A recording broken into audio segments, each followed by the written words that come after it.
of what we can do with meta-reductions, and applied to the case of Schnorr signatures. And actually the results can be extended to a number of other signature schemes. But there is one very mysterious thing about Schnorr signatures is that Schnorr signature scheme is actually a very simple scheme, but the security of that signature scheme is extremely mysterious. We don't know basically nothing about the security of that scheme. So there are a number of things that can be said about it in the random oracle model. So in this series of lecture, I didn't have time to show you how you could prove the security of signature schemes that are arising from the Fiat-Shamir transformed from identification protocols. This is using basically the forking lemma, which is a technique discovered in the late 90s by Jacques Stern and David Poincheval. And it allows you to show in the random oracle model that certain encryption schemes, in particular the ones based on the discrete log type assumptions, are indeed maximally secure. But so the forking lemma is the best we can do for these schemes in the random oracle model. And in the standard model, we have absolutely no idea. And besides, even in the random oracle model, the forking lemma gives you reductions, security reductions that are very inefficient in the sense that they have a big loss factor, roughly QH. So it means that you are going to lose it. These are very loose reductions, and you are going to lose a huge number of security bits in the security of the signature scheme because of that. And so because it is very mysterious for Schnorr signatures, but for other signatures like DSA as well, for instance, or Al-Gamal signatures, it has been kind of natural to try to show that the missing proofs actually do not exist. And this is a work that I've been working on with Damien Vergniaud a few years ago. And we have shown basically that DSA, Schnorr, and more generally Al-Gamal signatures admit no security proof in the standard model. So it means that if we could find a reduction that actually does what we would like it to do, you could solve a problem which is an auxiliary computational problem, which is called the one more discrete log problem. And so it shows that we cannot hope for such reductions to exist. And so we have there is another result that shows that actually even in the random oracle model, there is no way you could ever have a tight reduction, even in the random oracle model. So it means that the QH loss factor is more or less inevitable. You cannot avoid having a loose reduction. And more recently, there have been a number of developments using meta-reductions. So for instance, signature schemes like RSA PSS or encryption schemes like RSA OAEP can be shown to be unprovable. That is, security reductions for their maximal security level do not actually exist in the standard model under auxiliary assumptions. And this is kind of sad news because it shows that schemes that are used in plenty of security products all over the globe are actually can be proven secure in the standard model. And so in practice, you know, if you say that to an engineer, first he will try to understand what you're saying, and second, maybe for him it's not a big deal. You know, in practice we don't know any attack, and this is what matters when you implement cryptography in real life. You don't want any attack to be trivial or easy, or you don't want an attack on your system. And all this is about theory. But nevertheless, it's very important to be very lucid about what we can hope for and what we cannot hope for in terms of proving security. So I believe there are other things that will probably arise from this from these ideas in the future, and it would be very nice to. So there are still a number of things that are open issues in probable security, and the meta reduction technique, and maybe the meta something reduction technique, if you can just pile up, reductions, and maybe there are things to find there. And okay, I had the yep. Okay, so I wanted to give you some hint about how you can apply the meta reduction technique for disc-clock signatures like Schnorr signatures. So again, it's not because you have a meta reduction which shows that there is no secure reduction that you get attacks. That has nothing to do. You're just proving that there is no proof, but that there is no security proof. You're not showing an attack. So showing an attack would be a proof that there is no security proof, but it's just an example of a proof of no proof. You could get a proof of no proof on your own without showing an attack. This is exactly what we do here. So it doesn't mean that in practice the schemes are insecure. We're not showing that they are insecure. That would mean we show an attack. But we just show that there is no way we can prove it is secure. So it's not the black area, it's not the white area, it's in the gray zone in the middle. It says something about the signature scheme, but it doesn't mean it's not a security proof, and it's not an attack either, somewhere in the middle. Okay. Excuse me. Yes? What's the difference between cannot be equivalent and no proof? It's the same thing. That is, the proof that we would be after would be a proof of equivalence between solving the disc-clock problem and breaking the system. And that equivalence we can show in the random Markov model with a very loose reduction, but still we can show that breaking the disc-clock problem and breaking the signature scheme is equivalent in the random Markov model. And we show that this cannot be the case in the standard model. So you showed that if DL is difficult, then there is no security proof?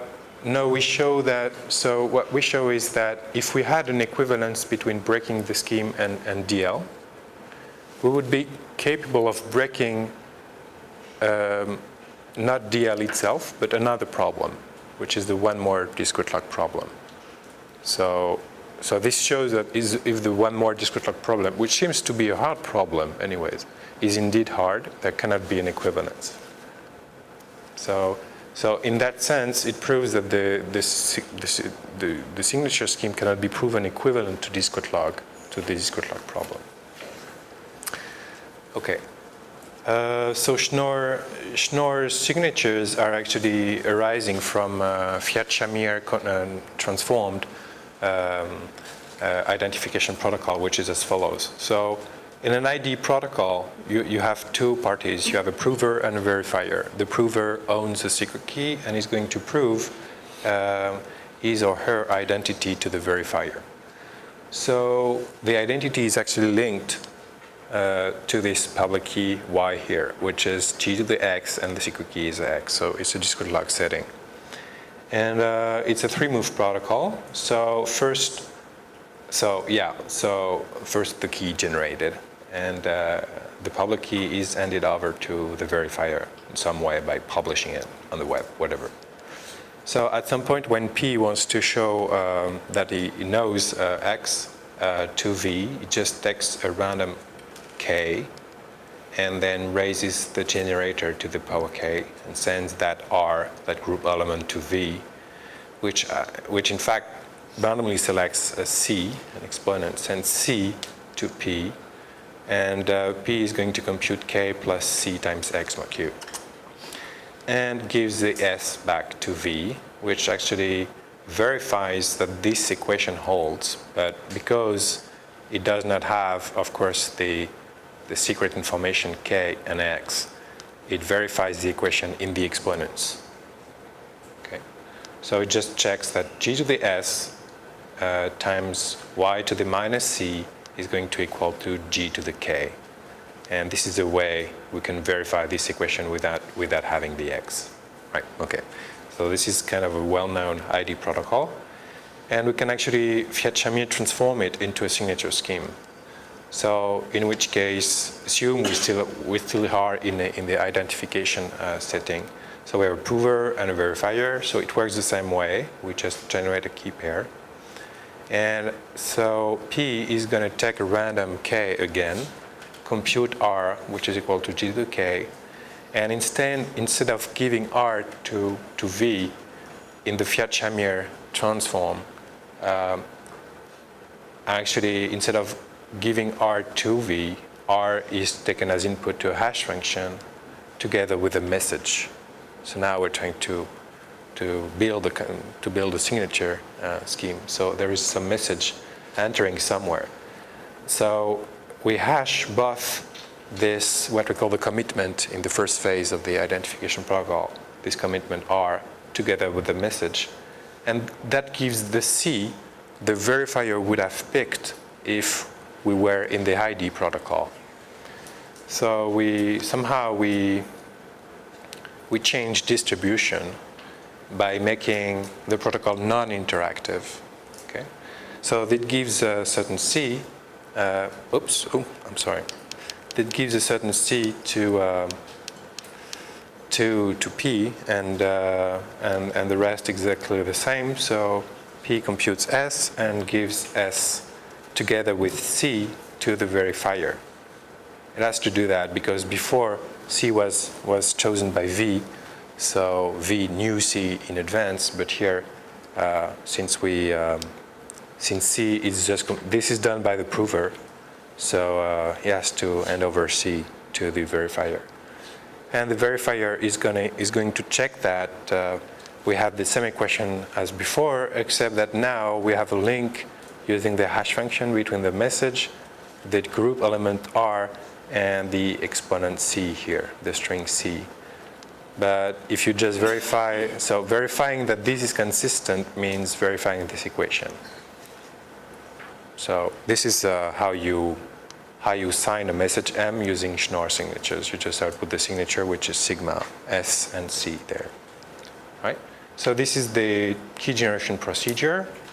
This whole thing here can be seen as a signature,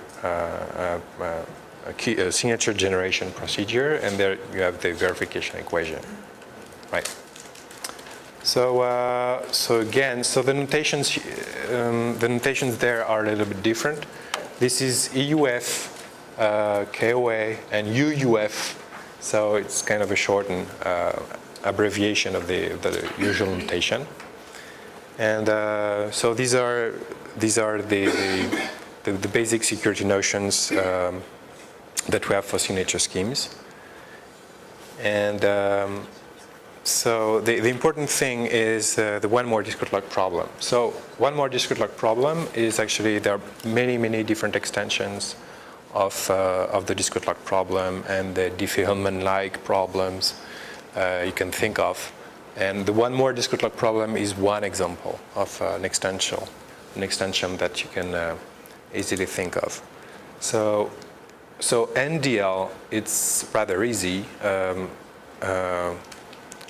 in its overall description. So you're given n+1 group elements, and you have access to an oracle. Again, it's some kind of a magic oracle that solves the discrete log problem for you, but only n times. And besides, it works with a certain base. It is stuck to work to a certain base. So the generator, it outputs discrete logs for the fixed base G. And so you're given n+1 group elements, and you want to recover the n+1 discrete logs relatively to that fixed base G. But you cannot call the discrete log oracle n+1 times, just limited to n times. Okay. So you could easily be convinced, if you try to solve the problem, that actually it looks hard, and it is reasonable to assume that it is intractable. And so the one more discrete-like assumption is that NDL is intractable. So any polytime probabilistic algorithm would have negligible probability of success there.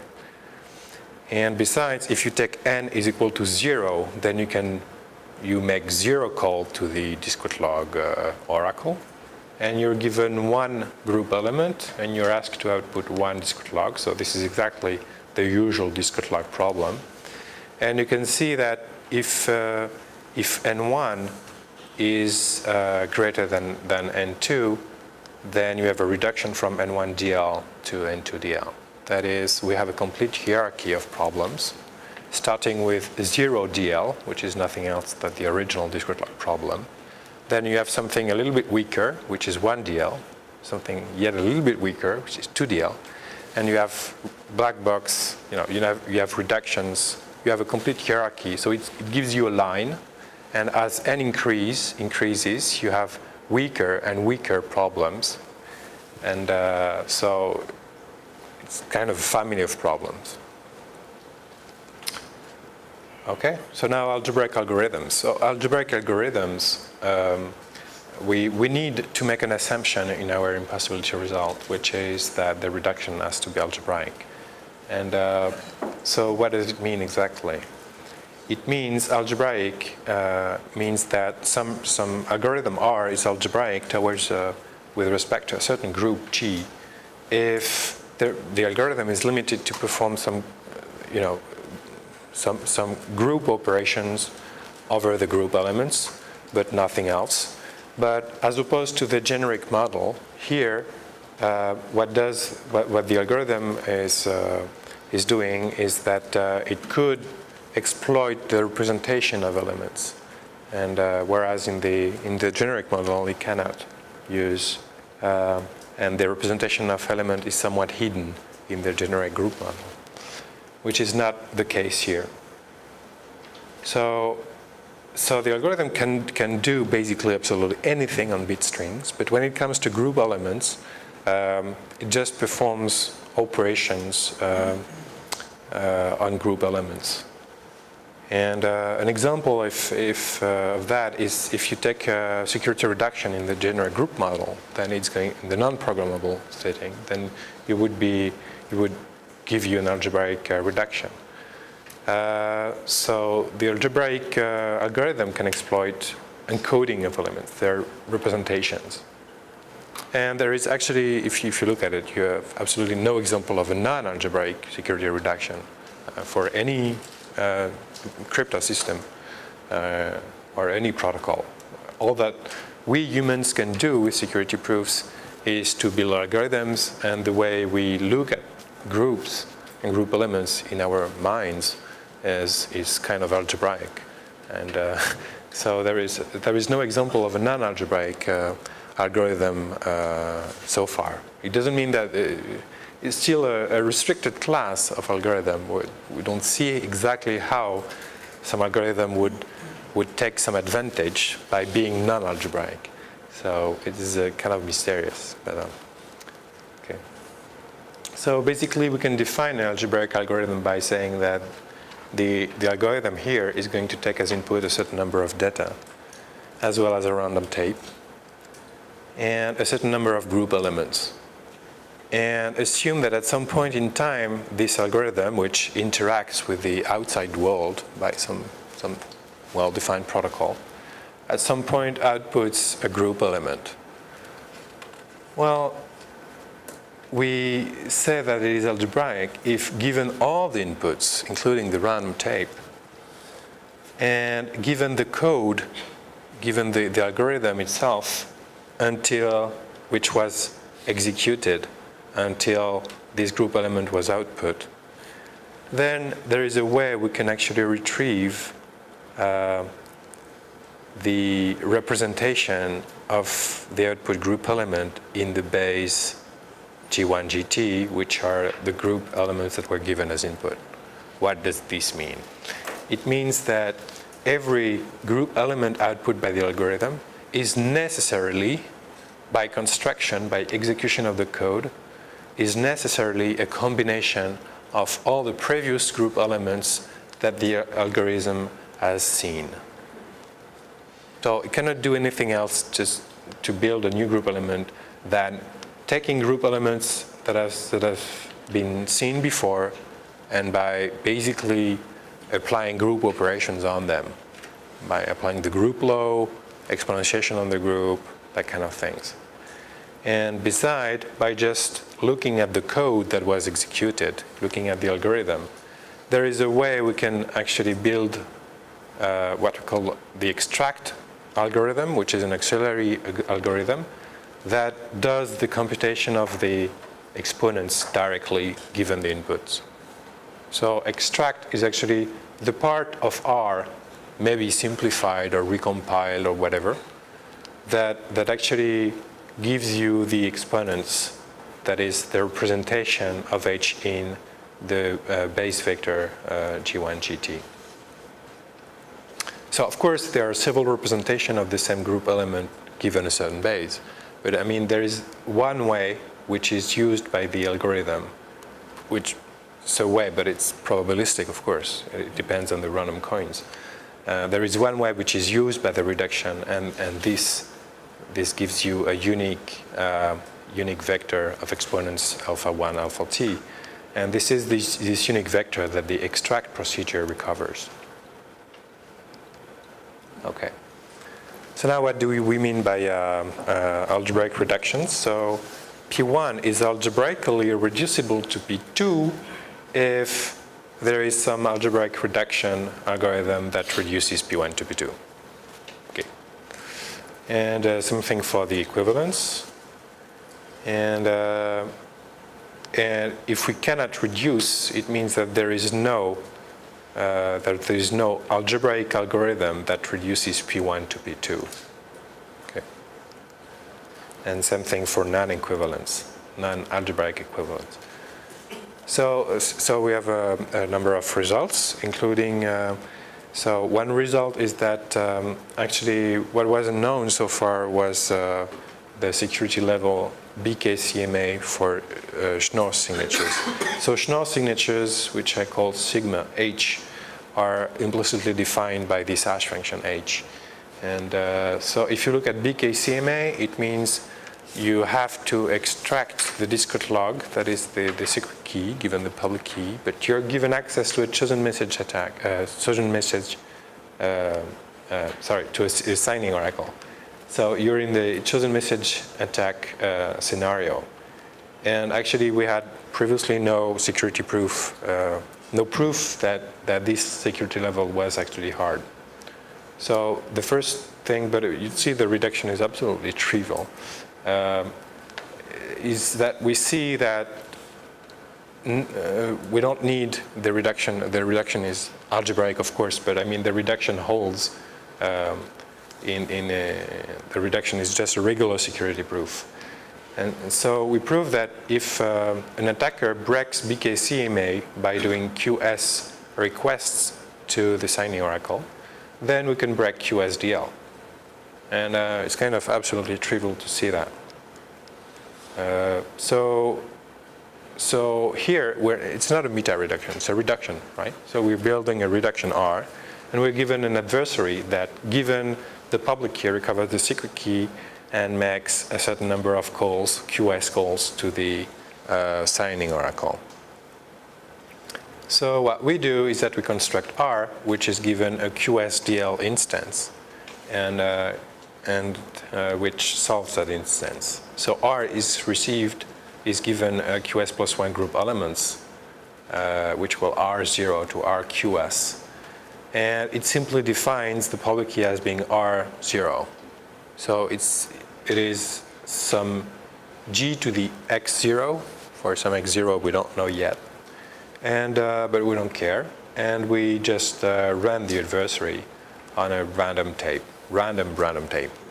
And okay, so now the adversary is going to make some requests to the signing oracle. So what we'll do is that every time we receive a message, so if it is the ith message, MI, the reduction simply uses RI, that is the ith group element that was given as in the instance, in the problem instance. And actually hashes the message mi with that random ri. So normally a singing oracle would take like a random r there. But the reduction just takes ri. And since everything here is uniformly distributed, it doesn't change anything for the adversary. So we just compute Ci, by the reduction computes Ci. So it's not in the random oracle model, it's in the standard model. So we have a true hash function here. So the reduction computes the hash value of mi and ri, and then queries to the discrete log oracle because it solves QSDL. So it can call up to QS times the discrete log oracle. And so it calls the oracle on Ri times Y to the Ci. And actually this is made in such a way that where Si and Ci is going to be a perfectly correct signature of Mi. And so by doing that, we just give to the adversary that signature of Mi, and we can do that up to QS times because you are trying to solve QSDL. And at the end of the day, the adversary, if it succeeds in giving us the discrete log of R0, which was the secret key, K0, with a certain probability, then we can certainly recover the remaining discrete logs of all the other group elements, because they just fulfill a simple equation. And now that we know K0, and since we know all the SIs and CIs, we can recover the KIs. So we recover the QS plus 1 discrete logs, and we succeed in solving the one more discrete log problem. And somehow this mechanism is used in the meta reduction as well. This is why I'm describing this. So the main impossibility result is that if we could show that breaking Schnorr signatures is equivalent to the discrete log problem, then using an algebraic reduction, then we would be capable of solving the problem, the one more discrete log problem, NDL, where n is the number of times that reduction calls the forger. So remember, security reduction uses the adversary. So in all the security reductions that I've shown in these 3 days, the reduction just calls the adversary just once. Okay? But in principle, nothing forbids the security reduction to call the adversary several times. To stop the adversary is just an algorithm, so it's kind of oblivious. So you can stop it, you can rewind it, theoretically you could do a number of things to it. So for instance, you could change its random tape, you could do a certain number of things. So when we want to have a black box reduction, that is a reduction that behaves in a black box way towards the adversary, we forbid that. We don't want the reduction to reboot the adversary in the middle of an interaction. We don't want it to access things inside the adversary. But if you think of it, the idealized proof models like generic group model or the random oracle model are ways of building non-black box security reductions, because the reduction has access somehow to the internal computations of the adversary by just making the hash function, by just calling that a random oracle and externalizing it from the adversary itself.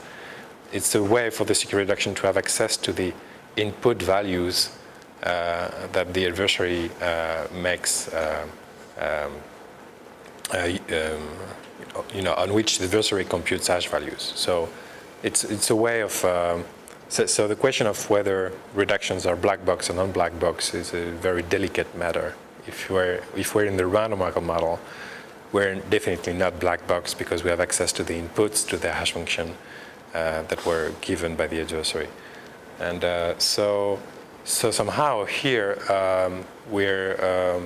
so for discrete log-based signatures in the forking lemma technique to prove the security of these schemes, the reduction calls it is non-black box, and it is going to call the adversary plenty of times, on many executions, and every time it's going to simulate the random oracle in some specific way, so that we could get extract information from what the adversary is doing. So in a general sense, we would like to allow a reduction to call the adversary possibly many times during the execution of a security game. So if we assume that the reduction calls the adversary n times, what we show is that if the reduction was capable of converting that universal forger A, so the adversary here is a universal forger under a key-only attack. So it's a forger of a certain type.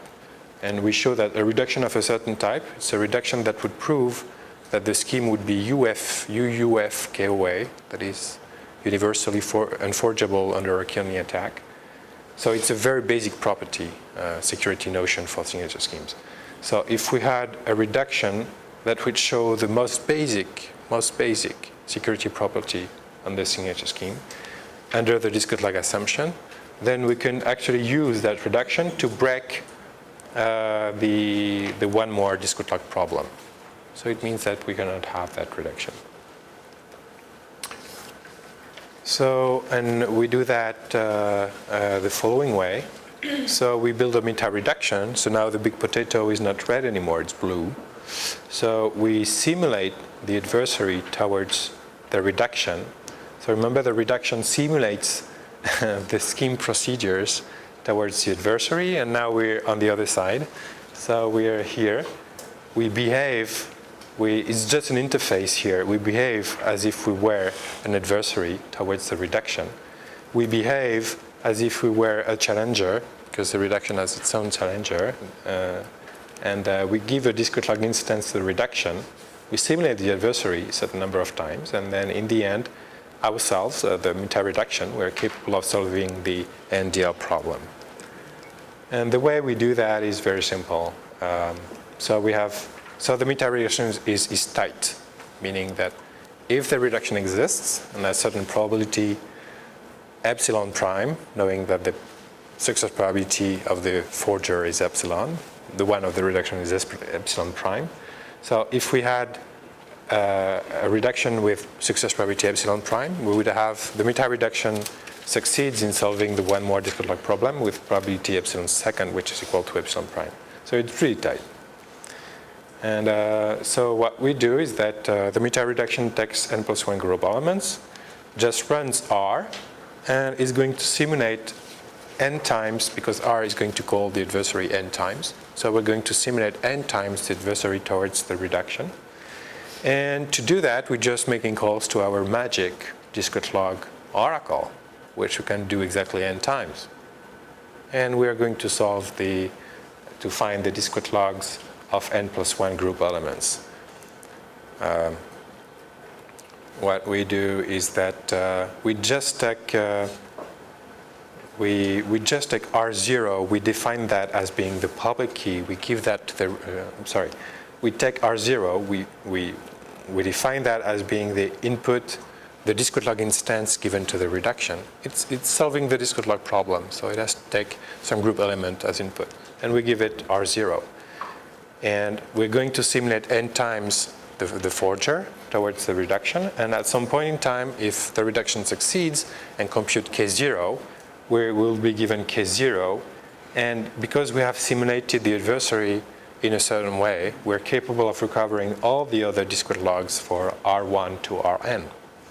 And that allows us to solve the discrete log problem, the one more discrete log problem.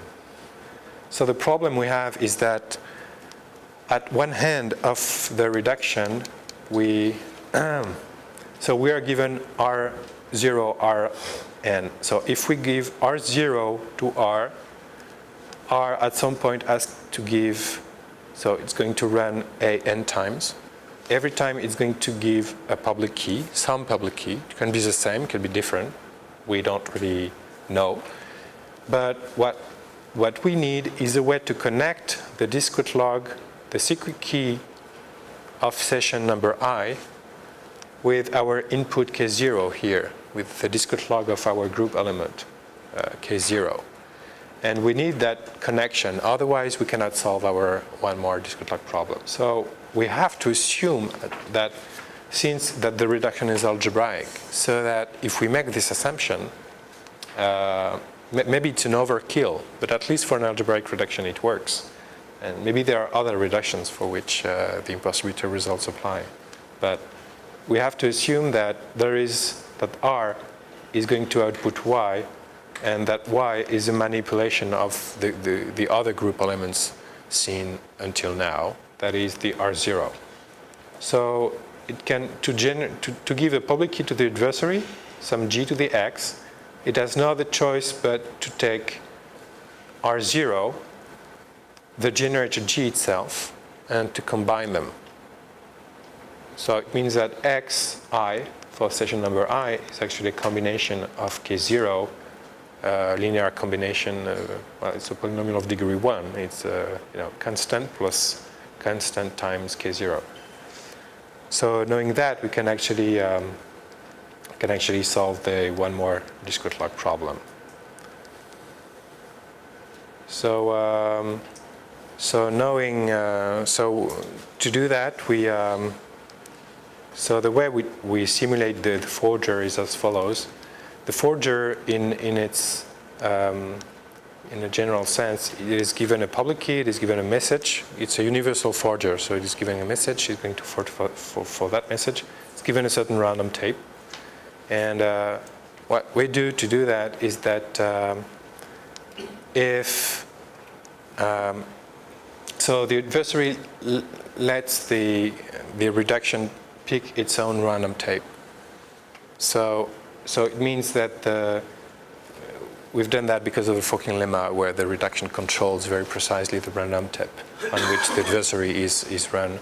So here we have to be deterministic, that is, with the same random tape and the same inputs, we have to output exactly the same thing. So we keep a transcript in the meta-reduction that says whether we have already simulated an execution of the forger for these parameters. So if this is the case, we behave the same way. Otherwise, if we have a new execution, we just define, we're going to forge, but we're going to use RG, where G is the session index, as the R in the Schnorr signatures. So what we do is that we're given the message for which we have to forge. So we're going to take R as RJ, compute a certain C. So we're in the standard model, so we compute the hash value. Then we make a query to the magic discrete log oracle with R times Y to the C, and that gives us certain S. So since we don't know the discrete log, we have a certain discrete log here, which is Kj, which we don't know, but we don't really care. We know that by doing this, we're just fulfilling the verification equation. So we append that to the transcript for later executions, in case we're going to, the reduction runs the adversary on the same inputs, and we output the signature that we got. So the meta reduction just at the beginning, it just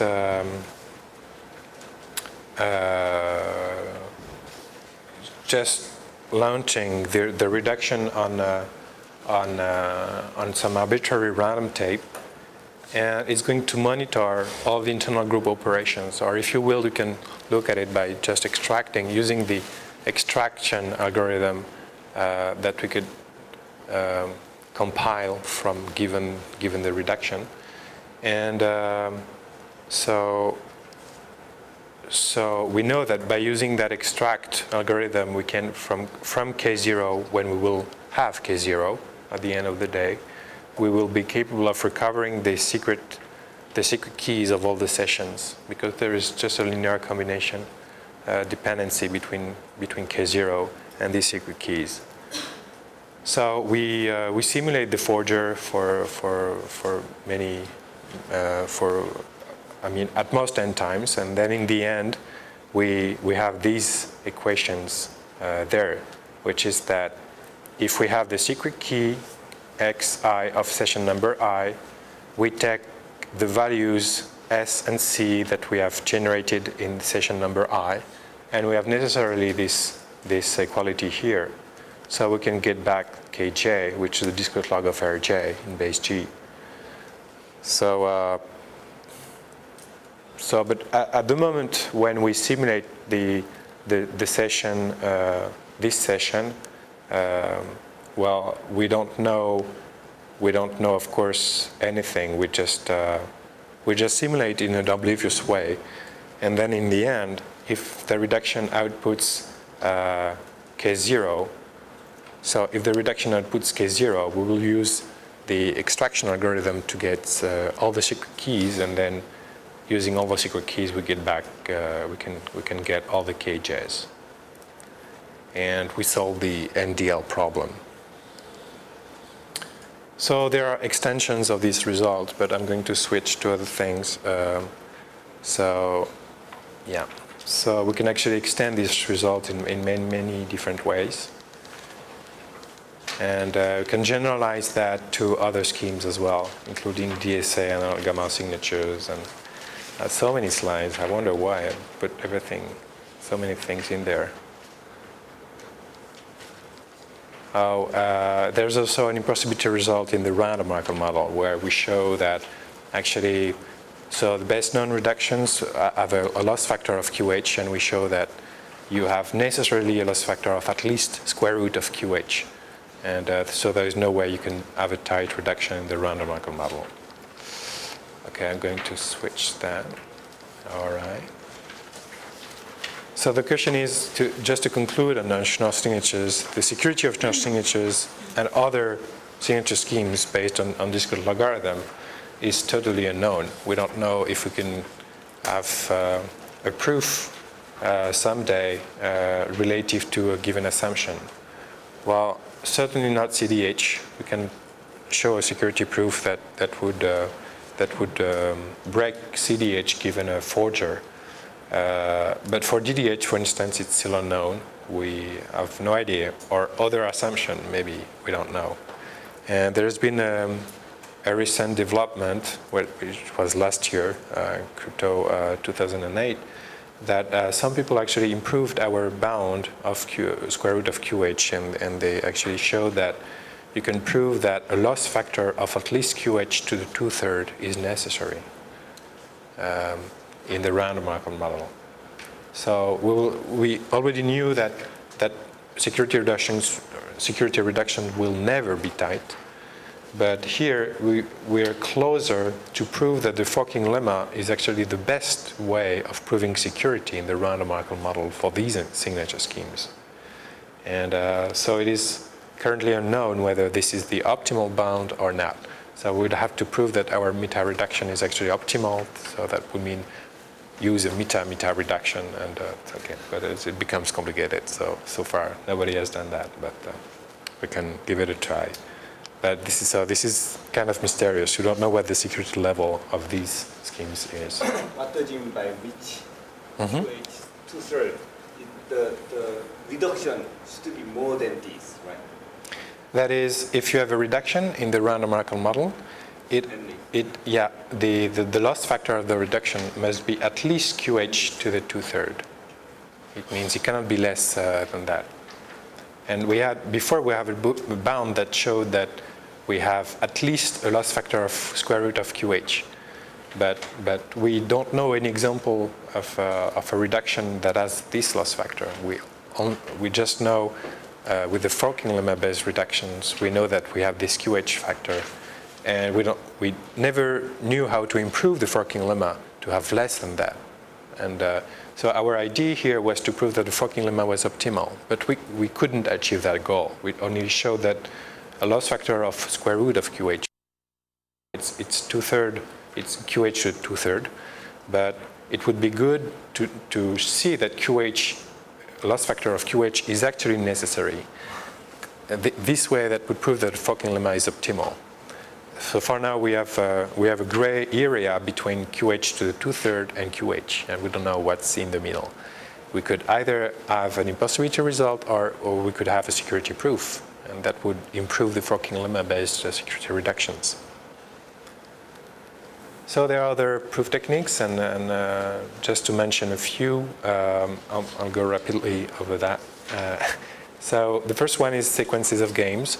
So all the reductions I've presented there were simple reductions where, you have big potatoes, that guy is talking to that guy, it's giving this random variable, you take it, you manipulate it, you have oracles. So you describe the overall how the reduction works. But this is very keen to errors. This is very prone to mistakes in the way you build the security reduction. So it has been very important to try to clarify these proofs, in particular the proofs on OAP, for instance, that was shown to be incorrect. And a way to do that is game hopping. That is, in game hopping, you're going to show a sequence of games, and you're going to build your security reduction piece by piece. And from one game to the next, you're going to introduce a slight, an atomic modification. At game 0, you have the challenger for the game, the challenger that interacts with the adversary in a certain predefined way. And piece by piece, from game to the next, you're going to modify the challenger so that at the end of the day, in the terminal game, you have completed to construct your reduction, and yet at each between two successive games, you have a very atomic modification. This is the basic idea. But each and every, between game I and I+1, you can just verify that the distributions on the random variables haven't changed, or they have changed in a certain bounded way, so that you can verify all the sequence of games, and in the end, you have your security proof, and you can more easily check it. So it is based on the difference lemma, but I won't go into details here. But it's a very clean way of proving security, and it's the way security reduction should be written.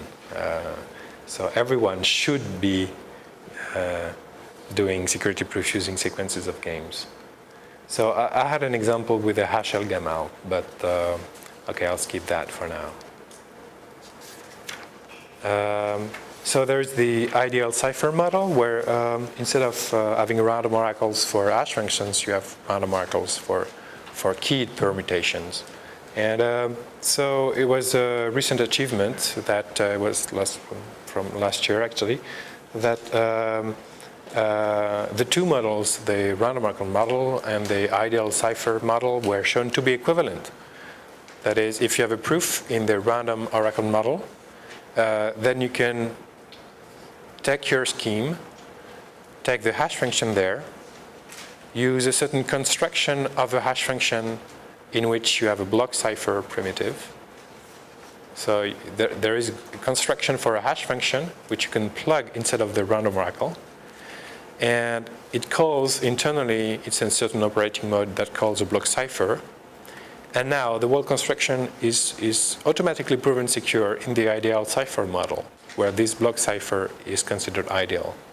And it works the other way around. If you have a construction that uses a block cipher and is proven secure in the ideal cipher model, you can just replace your block cipher by a certain construction that calls a hash function. And in the random oracle model, you're automatically proven secure. So now these two models are proven to be equivalent, and so they are the same power in terms of design. But it was an open problem. At the time I wrote this, it wasn't known whether it was equivalent. So in one direction, it's kind of easier, and in the other direction is highly non-trivial. But somewhere what was discovered last year by So Jean-Sébastien Coron again, and Jacques Patarin, and Yannick Serin.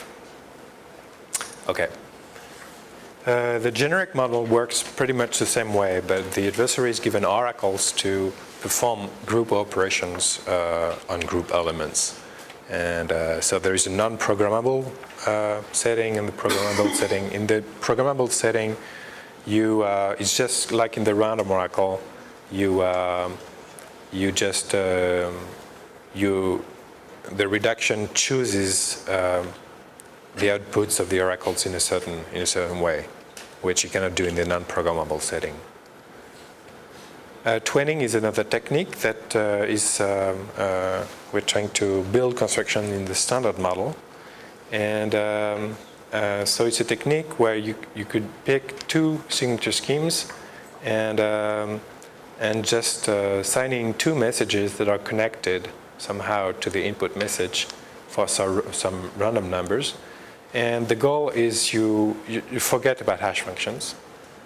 There is no hash function. You're just using the basic algebraic, if you will, a mechanism that signs, but you do it twice, and for related messages. And there is a proof that you can be secure in the standard model. And so this is kind of nobody's looking at that right now, but I think it's a promising area of research. So probably optimal reductions, I've already talked about that. Use a meta reduction technique, and it was shown for FDH and PSS a few years ago by Jean-Sébastien Coron. So side channel attacks. So this is an immense avenue for research in the future. Side channel attacks assume that when you run crypto primitives, there is some information leakage that you can actually collect as an adversary. You can actually collect the instantaneous power consumption, for instance, which is somehow correlated to the key or the sensitive material that is manipulated. And here in side channel analysis, and it's the same with fault-based cryptanalysis, we don't care about the mathematical description of the scheme.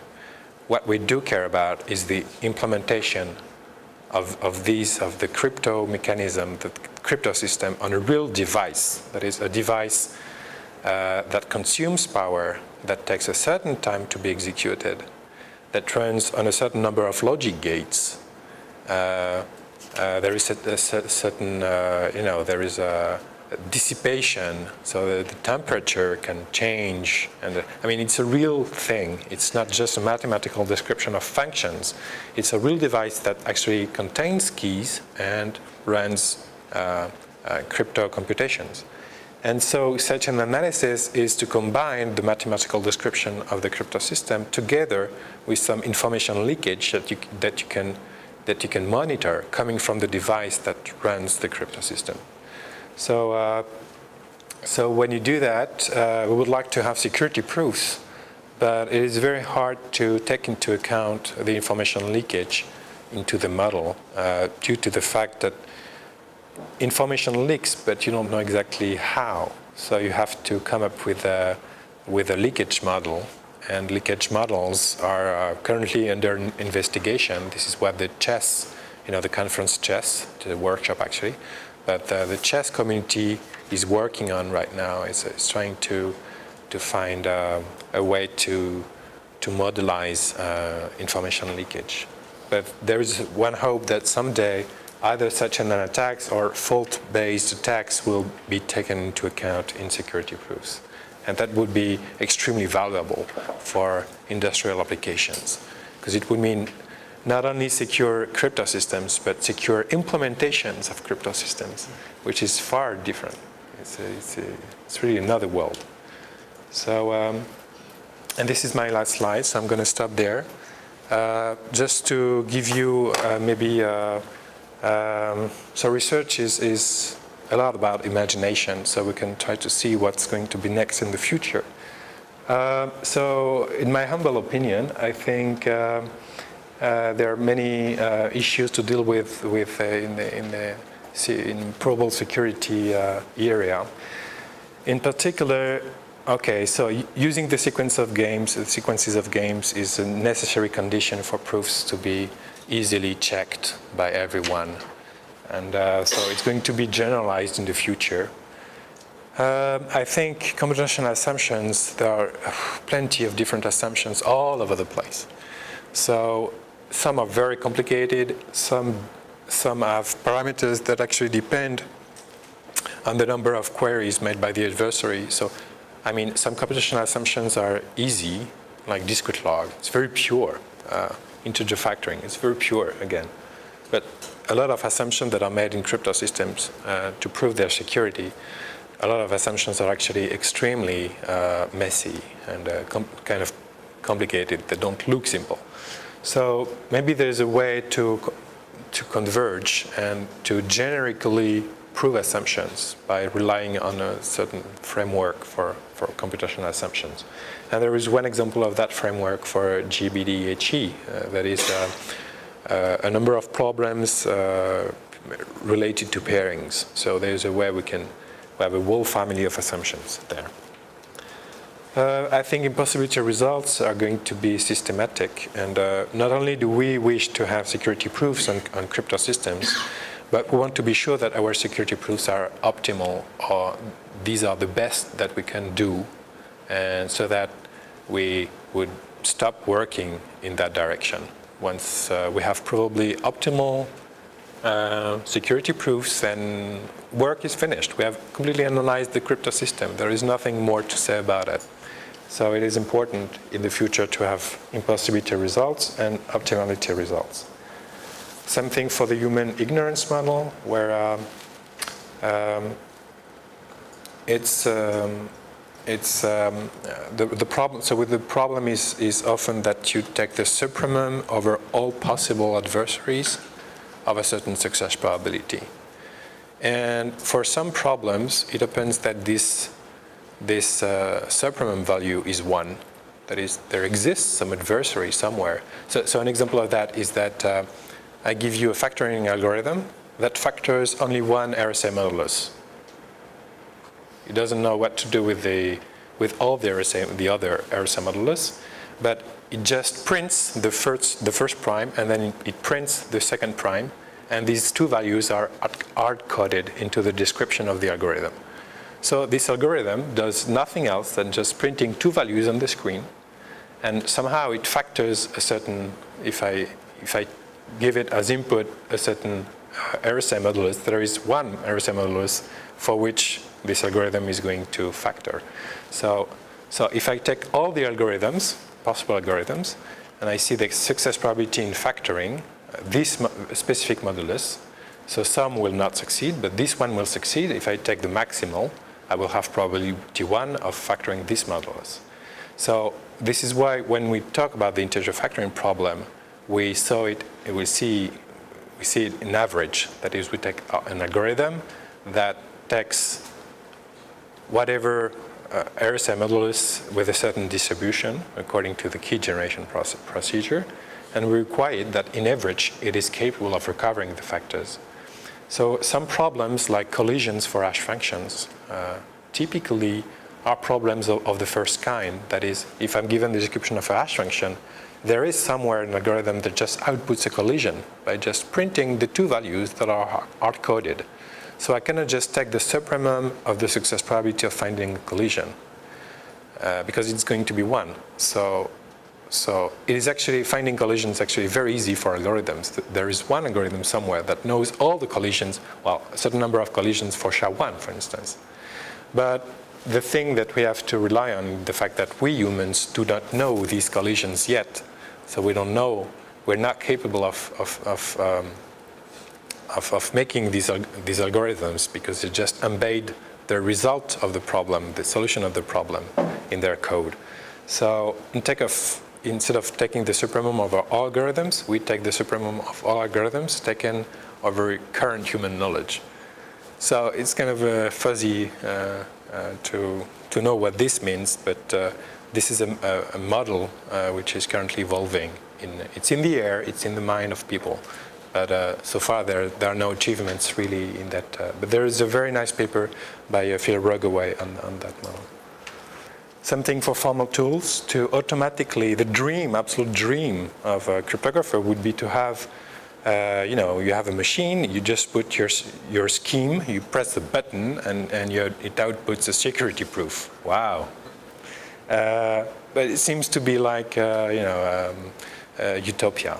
We don't know exactly if it's possible, but we have serious doubts about the existence of these tools, at least in near future. But what we could do, though, is to work on automated verification of proofs. That is, you give the complete proof, and at least you could verify, if you give it with a sequence of games, you could verify each and every steps, in the sequence. And this is doable, probably doable, but it's an area of research for the future.